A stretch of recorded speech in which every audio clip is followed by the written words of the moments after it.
Hello viewers, అది ఫిబ్రవరి 2022 భారత్ మరియు China సరిహద్దుల్లో ఉత్కంఠకరమైన సంఘటనలు.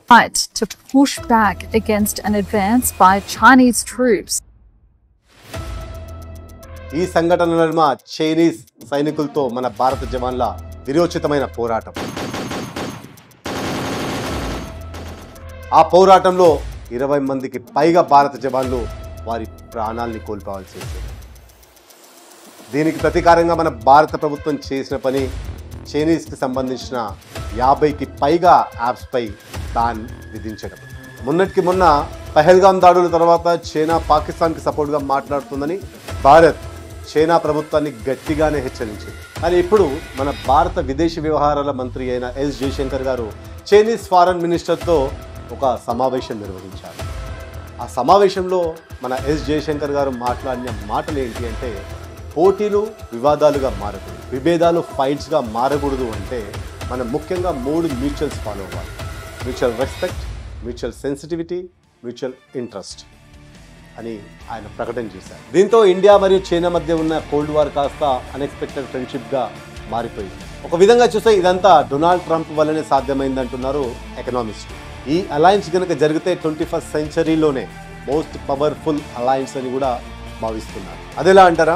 డొనాల్డ్ ట్రంప్ భారత్ మరియు చైనాపై విధించిన ట్యాక్సెసే ఈ ఇరు దేశాలు కలవడానికి ముఖ్య కారణం. దీంతో చైనా ఇప్పుడు మళ్ళీ భారత్కి fertilizers, rare earth minerals, tunnel boring machines వంటి ఎన్నో ఉపయోగకరమైన సప్లైస్ మనకి అందించడానికి సిద్ధమవుతుంది. ఇవన్నీ కూడా భారత్ మరియు చైనా సంబంధాలు తిరిగి సాధారణ స్థితికి చేరుకుంటున్నాయని సూచిస్తున్నాయి. ఇప్పుడు ప్రశ్న ఏంటంటే, భారత్ మరియు చైనా కలయికతో భారత్కి ఏంటి లాభం? ఎందుకు భారత్ మరియు చైనా సడన్ గా ఒకరికొకరు దగ్గర అవ్వాలనుకుంటున్నారు? భారత్ నిజంగానే యుఎస్ ని వ్యతిరేకించి చైనా పక్షాన నిలబడగలదా? అన్నిటికంటే ముఖ్యంగా భారత్ మరియు చైనా నిజంగానే కలిస్తే 21వ శతాబ్దంలో శక్తివంతమైన అలయన్స్ నిర్మించగలరు. Hi, hello, welcome to social fairs. నేను మీ మహేష్ బొమ్మిశెట్టి. వ్యూవర్స్, చాలా ఏళ్ల తర్వాత భారత ప్రధాని మోడీ గారు చైనాలో పర్యటించారు. ఇంకా చెప్పాలి అంటే భారత్ మరియు చైనా అలయన్స్ కోసమే ఈ పర్యటన అని చాలా మంది అభిప్రాయపడుతున్నారు. 7 ఏళ్ల తర్వాత జరిగిన ఒక సమ్మిట్లో భారత ప్రధాని మోడీ గారు పాల్గొన్నారు. ట్రంప్ విధించిన టారిఫ్స్ వల్లే ఈ 2 ఏషియన్ దేశాలు దగ్గరవుతున్నాయని చెప్పవచ్చు. ఈ అలయన్స్ కి సంబంధించిన కొన్ని ముఖ్యమైన విషయాలు మీతో షేర్ చేయాలనుకుంటున్నారు. కాబట్టి ఈ వీడియోని చివరి వరకు స్కిప్ చేయకుండా చూడండి. మనందరికీ తెలిసిన విషయమే, డొనాల్డ్ ట్రంప్ భారత్పై ట్రేడ్ వార్ ప్రకటించినప్పుడు ఆయన చెప్పిన మాటలు ఏంటి అంటే, భారత్ రష్యా పక్షాన నిలబడి ట్రేడ్ ద్వారా రష్యాకి ఫండ్స్ అందించి ఉక్రెయిన్ పై యుద్ధం చేయడానికి సహాయం చేస్తుంది అని. కానీ ఇక్కడ మనం ఒక విషయం కనుక గమనిస్తే, డిసెంబర్ 2022 నుండి జూన్ 2025 వరకు రష్యా క్రూడ్ ఆయిల్ ఎక్స్పోర్ట్స్ లో భారత్కు వచ్చింది 38%. కానీ అదే సమయంలో రష్యా నుండి చైనాకి ఎక్స్పోర్ట్ అయిన క్రూడ్ ఆయిల్ పర్సంటేజ్ ఎంతో తెలుసా? 47%. అప్పుడు ట్రంప్ నిజంగానే రష్యా క్రూడ్ ఆయిల్ కొనుగోళ్ల గురించి ఆందోళన పడితే, లాజికల్ గా చూస్తే ఇండియా కంటే కూడా చైనానే ట్రంప్ టార్గెట్ చేయాల్సి ఉంటుంది. మరింత విస్తుగొల్పే విషయం ఏంటంటే, అదే సమయంలో అంటే డిసెంబర్ 2022 జూన్ 2025 వరకు యూరోపియన్ యూనియన్ రష్యా నుంచి ఎల్జీ గ్యాస్ మరియు పైప్ లైన్ గ్యాస్ యొక్క అతిపెద్ద బయ్యర్స్గా ఉన్నారు.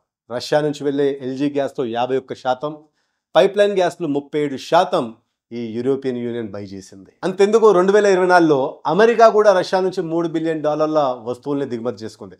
అందులో ఫర్టిలైజర్స్, పల్లాడియం, ఎన్రిచ్డ్ యురేనియం ఉన్నాయి. అయితే డొనాల్డ్ ట్రంప్ గతంలో పేర్కొన్నట్లుగా ఇండియా రష్యాకి సపోర్ట్ చేస్తుందనే వాదన తప్పవుతుంది. ఎందుకంటే ఇండియా కంటే కూడా అమెరికానే ఎక్కువ వస్తువుల్ని దిగుమతి చేసుకొని ఫైనాన్షియల్ సపోర్ట్ అందిస్తుందని స్పష్టమవుతుంది. ఇక్కడ వివిధ రిపోర్ట్లు, ఆర్టికల్స్ మరియు అమెరికన్ అధికారుల స్టేట్మెంట్స్ విన్న తర్వాత ఇక్కడ ఒక ఇంట్రెస్టింగ్ ఫ్యాక్ట్ మనకు అర్థమవుతుంది. అదేంటి అంటే, ట్రంప్కి భారత ఆర్థిక వ్యవస్థ యొక్క బ్యాక్ బోన్ కావాలట. ఆ బ్యాక్ బోన్ ఏంటంటే భారత వ్యవసాయ రంగం. 99 లక్షల కోట్లకు పైబడిన మన భారత వ్యవసాయ రంగం అమెరికన్ కంపెనీలు సొంతం చేసుకోవాలనేది ట్రంప్ కళ. కానీ ఇలా జరిగితే భారత్కి పెద్ద ప్రమాదమనే చెప్పవచ్చు. ఎందుకంటే బీజేపీ కానీ కాంగ్రెస్ కానీ ఏ పార్టీ అధికారంలో ఉన్నా మన భారత నేతలు మాత్రం ఒక్క విషయంలో ఏకాభిప్రాయంతో ఉన్నారు. అదేంటి అంటే, విదేశీ శక్తుల నుంచి మన భారత వ్యవసాయ రంగాన్ని కాపాడుకోవటం, విదేశాల నుండి వచ్చే చవకైన ఆహార ఉత్పత్తుల్ని మన భారత్లోకి అనుమతించకపోవటం. ఇప్పుడు మనకి ఇమీడియట్ గా రేజ్ అయ్యే క్వశ్చన్ ఏంటంటే, చైనా మన సరిహద్దుల్ని ఆక్రమిస్తుంది, మన సోలార్ ఇండస్ట్రీని బలహీనపరుస్తుంది, జియో పాలిటికల్ ఒత్తిడితో మన చేతుల్ని కట్టిపడిస్తుంది. ఇలాంటి సమయాల్లో చైనాతో పార్ట్నర్షిప్ ని ఎలా ఊహించగలము అని.